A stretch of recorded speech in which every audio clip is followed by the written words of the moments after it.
તો આજે આપણે ઓપરેટિંગ સિસ્ટમની અંદર આગળ વધીએ તો આપણે જોઈએ કે the meaning of spooling simultaneously peripheral operation online. The meaning of spooling simultaneously particular operation online. તો આની અંદર શું કહેવા માગે છે કે જ્યારે આપણે એક સાથે ઘણી બધી પ્રોસેસ કરીએ છીએ ત્યારે તે સાયમલ્ટેનિયસલી એટલે કે વારાફરતી તે પ્રોસેસ થતી હોય છે અને સ્પૂલિંગની અંદર અમુક વેઇટિંગ માટે વહી જાય છે. જો એક પ્રોસેસ થતી હોય ત્યારે બીજી પ્રોસેસને વાટ જોવી પડે એ તો સ્વાભાવિક છે. જ્યારે સીપીયુ એક પ્રોસેસને હેન્ડલ કરે છે ત્યારે બીજી પ્રોસેસ છે તે થોડીક સમય માટે રૂકી જાય છે. જ્યારે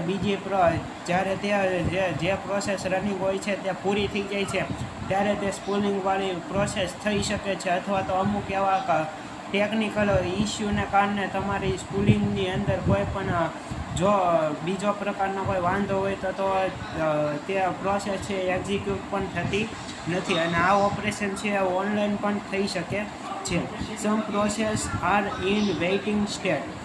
ઘણી બધી પ્રોસેસ હોય છે એ વેઇટિંગ સ્ટેટની અંદર હોય છે because the particular process is in working mode.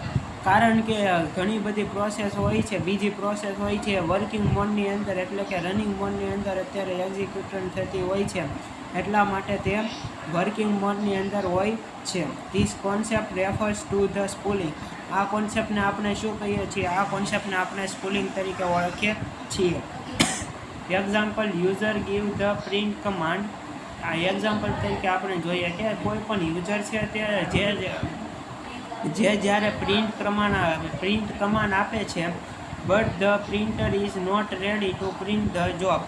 પરંતુ તે સમયે પ્રિન્ટર છે તે રેડી નથી અથવા તો પ્રિન્ટરનું ઓપ્શન છે અથવા તો પ્રિન્ટરને તમે તમારી જે ડિવાઇસ હોય છે અથવા તો તમારું જે કોમ્પ્યુટર હોય છે તેની સાથે તમે જોઈન્ટ ન કરેલું હોય તો આ છે તે પ્રિન્ટ થતી નથી, આ જોબ છે એ એક્ઝિક્યુટ થતી નથી.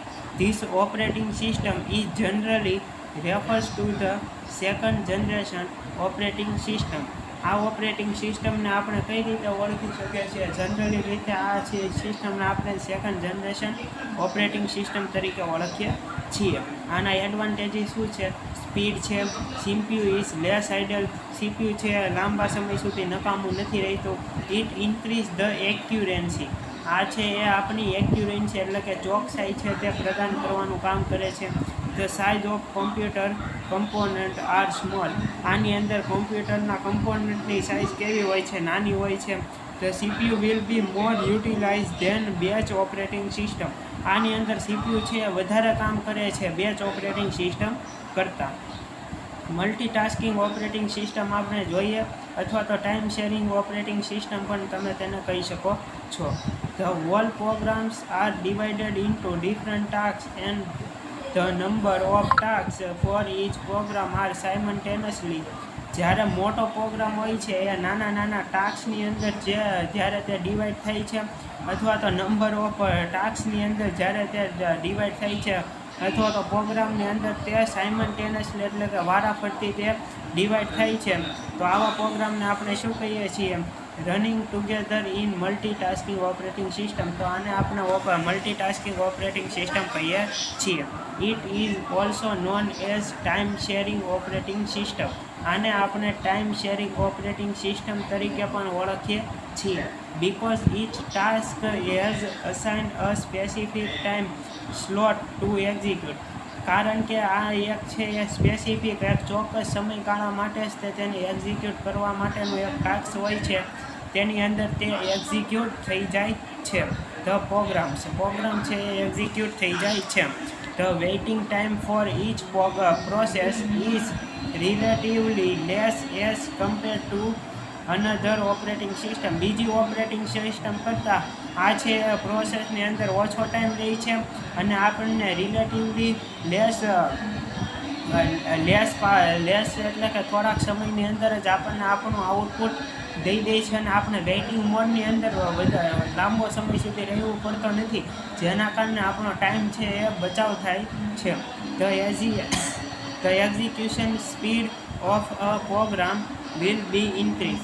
આની અંદર જે એક્ઝિક્યુશન સ્પીડ હોય છે પ્રોગ્રામની એ શું થાય છે એ વધી જાય છે બિકોઝ ઓફ મલ્ટીટાસ્કિંગ, કારણ કે તે મલ્ટીટાસ્કિંગની અંદર આવી જાય છે. એડવાન્ટેજીસ જોઈએ તો આપણે સ્પીડ, એક્યુરન્સી એટલે કે ચોકસાઈ, સ્પીડ એટલે કે ઝડપ આવી જાય છે. We can manage the concept of priority. We can manage, આપણે કોન્સેપ્ટને એક પ્રાયોરિટી પ્રમાણે આપણે તેને મેનેજ કરી શકીએ છીએ. Less waiting time for the process ETC. પ્રોસેસની અંદર તે ઓછો વેઇટિંગ ટાઈમ લે છે, જેના કારણે આપણે આપણા બીજા કામ છે તે CPU છે તે ફટાફટ કરી શકે છે. વેઇટિંગ મોડની અંદર આપણે લાંબા સમય સુધી રહેતા નથી, જેનાથી આપણો ટાઈમ બચે છે. ડિસએડવાન્ટેજીસની અંદર જોઈએ તો implementation of this operating system is difficult. આનું જે આપણે ઇમ્પ્લિમેન્ટેશન કરવું હોય છે એ ડિફિકલ્ટ આપણને પડી જાય છે. Sometimes the process may be overlap. આની અંદર કોઈક વખત ઓવરલેપ જેવો કોન્સેપ્ટ હોય છે, એટલે કે ડેટા ઓવરરાઇડિંગ હોય છે. જે ઓવરરાઇડ થઈ જાય છે, ગાર્બેજ વેલ્યુ આવી જાય છે, અથવા તો એક ડેટા ભૂસાઈને આપણો જે મેન ડેટા હોય છે રિલીઝ થઈને નવો ડેટા આવી જાય છે. આવા બધા પ્રોબ્લેમ આની અંદર થાય છે. મહાદેવ.